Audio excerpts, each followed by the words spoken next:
Back in 2010, a friend in high school sold me his Nintendo 64, 2 controllers, and 5 games for no more than 25 bucks. Some would call that daylight robbery, others say that's straight up theft, but it was an amicable transaction and one I'll always be grateful for. Because that, combined with another friend's old copy of Pinnacle Studio 12, is what jump-started my video making career. It's been 10 years to the day when I decided to upload my first proper video on this website, that being my top 10 favorite N64 games. It's not terribly great, just terrible now, but I always wanted to go back and update that list, and I'm finally doing the dirty deed now. Half the games on here I've only played within the last few years, but I don't think I'll blow anyone's mind with the variety. That said, not only is Zelda still nowhere to be found on one of my lists, but some other system staples aren't here either. You, and you. Go home now. Let's see what I've managed to accomplish this past decade, shall we? So now, without further ado, I give you my top 10 favorite Nintendo 64 games. Reduxified 2022 edition. Enjoy, everybody!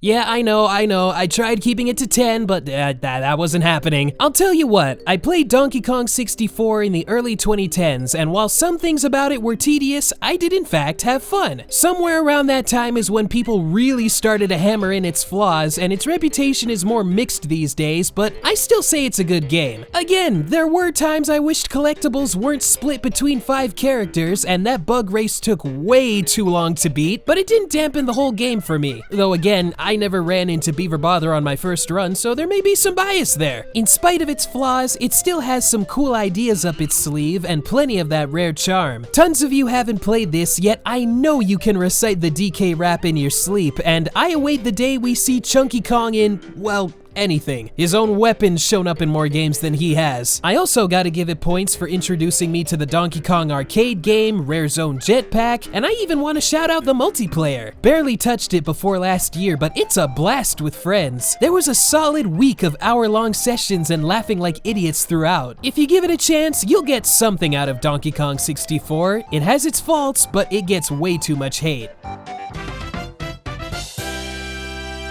Crash Team Racing may be the best kart racer ever, but it wouldn't be half the game it was if Diddy Kong Racing wasn't there to inspire it. I first heard about it after seeing a commercial for the DS remake, later learning of the original after perusing the Super Mario Wiki one day. That's also where I was properly introduced to Banjo and Conker, and learning they were connected to a game starring one of my favorite video game heroes, it was magical, even in the late 2000s. I showed the game to some friends at a birthday party in like 2011, and when they saw Conker, they were laughing and cheering. That's the power of DKR at work. Very few racing games have something substantial for the solo player, and this had me hooked for months. I haven't done a proper playthrough in some time, but so much of the game has stuck with me. The characters, the music, the story, the fact a sequel may never be made cause it's the definition of a legal minefield. When Fangamer put out Timber and Banjo pins last year, my jaw dropped faster than when I was first presented the Silver Coin Challenge. It just didn't seem possible. And you know what? The Silver Coin Challenge, that's probably why I haven't done story mode since, but I've done it once, I don't have to do it again. Still, I hope this game reaches a wider audience one day through an official re-release, and I'm sure when Mario Kart 9 comes out, they'll finally steal that boost trick from this game and promote it as something never before seen. You got people thinking that Mario Kart 64 is the gold standard.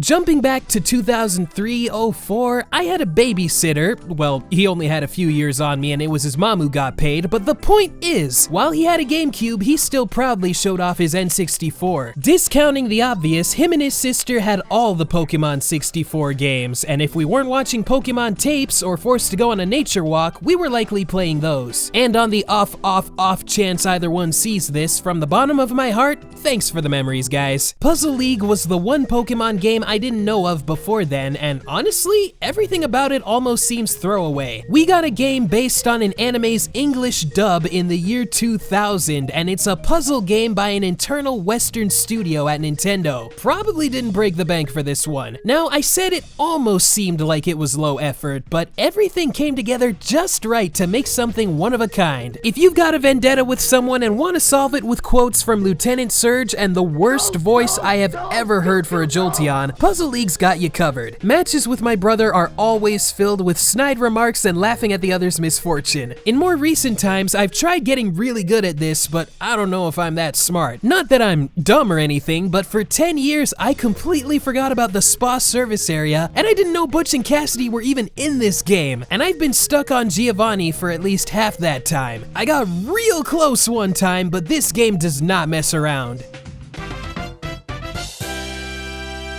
Sin and Punishment was one of those games that always got recommended by some reviewer every few years, but I didn't get serious about trying it until it came to Switch Online in late 2021. Though as cool as it was seeing it there, I wasn't about to pay extra for that expansion pack, and instead did what all the cool kids were doing and bought it on my trusty, dusty Wii U. I started off with the default controls and difficulty, but that proved to be a nightmare. This game greatly benefits from some custom mapping, and after I did that, I had a lot more fun. So much so, I did another playthrough immediately after and had an even better time. In a sea of platformers and party games and Iggy's Wrecking Balls, Sin and Punishment is a great change of pace, with all the best bits of an anime shooter. A serious story where I have no idea what's going on, offset with voice acting so bad it's good, and music so insane, I can't believe the 64 can handle it without exploding on the spot. It can all be a bit overwhelming for a first time,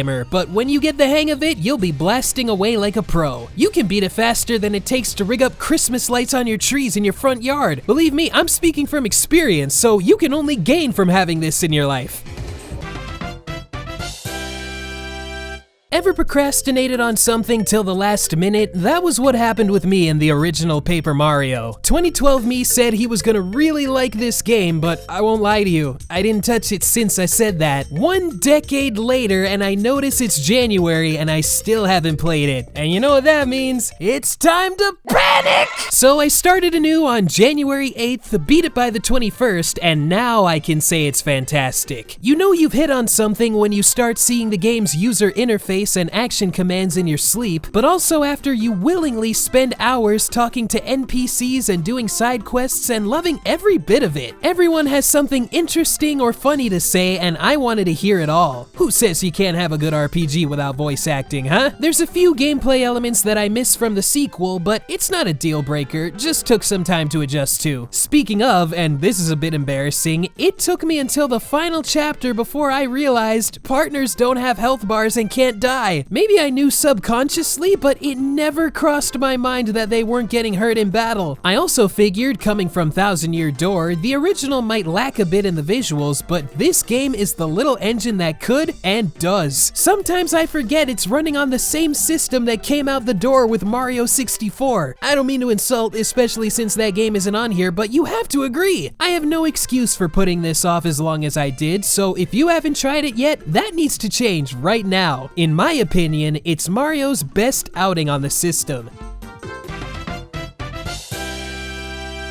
It seems I have a knack for playing a set of games in the wrong order, but in my defense, TooieE was the only Banjo game my friend had when he sold his system to me. I thought about putting both games in one entry for a bit, but they deserve their own spots for pulling off different things, even though they share a lot of DNA. Depending on what you're looking for, you might prefer Kazooie over TooieE, and while I fall in that camp, TooieE has a lot going for it too. It's a platformer with elements of a Metroidvania, getting new moves, returning to previous levels, and opening up the world piece by piece, and I always found that satisfying to do. This is a serious adventure, made only longer because the original game runs slower than molasses on a good day, but you feel accomplished by the end. The characters and interactions are ramped up from the first game too, and if you want to talk jokes, TooieE absolutely slays me. When I first blew up Mildred Ice Cube, I couldn't believe I actually killed an NPC, but I couldn't stop laughing, and when you find her husband, oh, this game pulls off dark humor just as well as the silly. Bigger isn't always better, but there's so much to love about BanjoTooie. A game that started off as a box to tick on my rare replay list, a game I owned physically and never touched for years, and now it's one of my favorite games ever. As I was writing this, official merch dropped on Fangamer out of nowhere, and I dropped everything to buy it, and I've never done that before. Even right now, as I was recording this today, it came in the mail, and I'm freaking out, it's so good! Ah! look at it! I love it so much I made an entire video about it in the dead month of January. If I had a staff helping me make videos, a double whammy like that might risk a couple jobs, but I'd still find a way to talk about Blast Corps. It's easy to pick up and play and has a challenge factor that, even when paired with some slippery controls here and a wonky camera there, still kept me going till the end and beyond. I mentioned it before, but if this came out today as some crazy indie game where you solve puzzles and blow stuff up, people would buy it in droves. And I need to see more people play this and see the look on their faces when Oyster Harbor makes them question what even is the point of anything anymore. My threshold for gaming achievements is beating that level, and honestly, I think I've peaked. If things in a game get too tough, I remind myself, I've beaten Oyster Harbor. I have nothing else to prove, and I'm going to wear that J-Bomb shirt like a badge of honor. Seriously though, this shirt is so awesome, you have no idea. We're all at least aware of Star Fox 64, right? We all know the beats, we all know the barrel roll bit, we all know Slippy is annoying, but you don't truly know Star Fox 64 until you've played it. Up until 2020, the most I'd ever played of it was the 3-minute masterpiece in Smash Bros. Brawl, but that does not do it justice. I can only imagine what it would have done to me if I played it when it came out, but even with all the leaps and bounds gaming's made since '97, this is still in a league of its own, which is both amazing and sad, but mostly amazing. It can be beaten in less than an hour, but if it hooks you, that will not be enough. You don't even have to beat it 100% to see everything, but it's so fun you might do that anyway. I have no practical reason to beat expert mode to unlock some stuff in multiplayer or a different title screen, but I want to see if I can. Fox donning some sunglasses in expert mode shouldn't feel this good, but what you did to get those shades is what makes it so cool. Now I totally get it when people say I can play this game anytime and have a blast with it. Star Fox 64 does what games are supposed to do for the soul. And this is coming from a guy who's never even seen a rumble pack in the flesh, and it's still a total rush. I don't know what Nintendo hit on when they made this, but we need a lot more of this in the current day.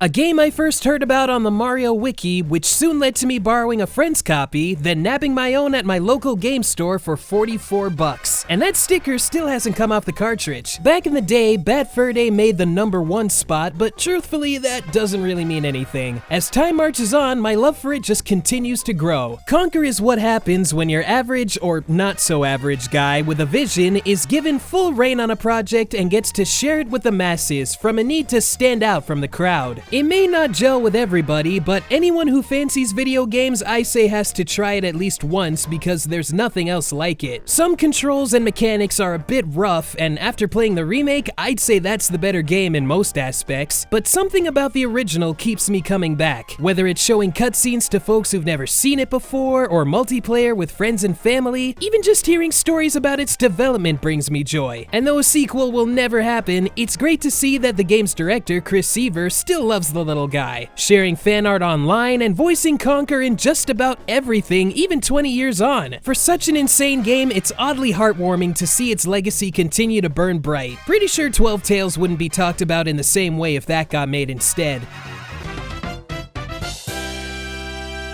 Okay, here we go. A staple set of games with friends, a staple of this very channel, and Stadium 1 was actually the first N64 title I remember seeing in action, via the Canadian Game Show Video and Arcade Top 10. These games bring on a challenge one may call completely and totally unfair, but instead of turning them off, I tried to find any way I could not to get beat by some very vindictive RNG. I kept coming back for more and got decades worth of content out of them. The Stadium games had me think outside the box and try out strategies in Pokemon I never thought about using before, almost like a Nuzlocke challenge before those became a thing. And of course, when I wasn't battling, the mini games were always a fun time sink. To this day, I am undefeated at the Quiz for All game, and as I got older, the fun just kept coming. I got a transfer pack from my old game store totally free because the vendor was just that cool, and it gave all my Gen 1 and 2 games handed down to me over the years a second lease on life. I played games at 3 times their normal speed, registered old teams, and retained their memories. I got Surfing Pikachu in 2016, beat Stadium 2's second round Little Cup in 2019, got this screen in 2020. I might have to devote an entire video to these games alone someday. You want to talk N64 games that get better with age? I say these fit the bill nicely.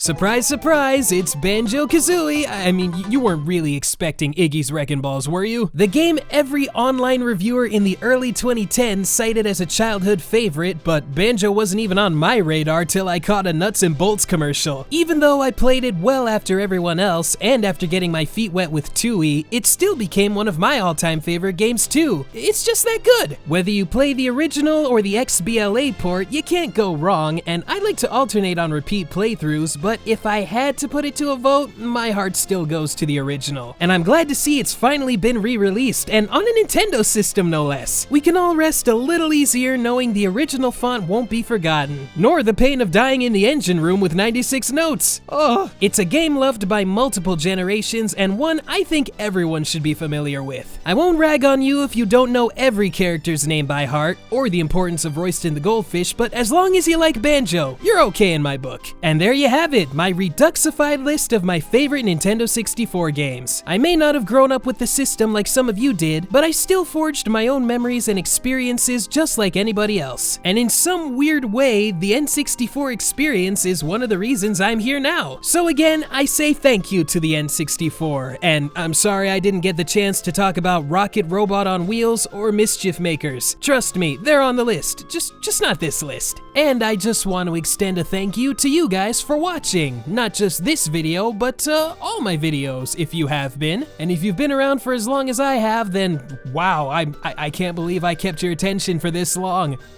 Thank you. And if you enjoyed, you can feel free to, you know, like, comment, subscribe, and check out the socials, blah, blah, blah. I got a Patreon page somewhere, all that good stuff that I always ramble on about. And tell me, what's one of your favorite Nintendo 64 games, whether it was a childhood favorite or something that you recently stumbled upon? Whatever they are, feel free to share your experiences with them in the comments below. And honestly, I don't think I would have been doing this for 10 years if you guys weren't out there watching and supporting, so thanks again, guys, from the bottom of my heart. And with all that said, I will see you guys next time. Later. And we're all getting older.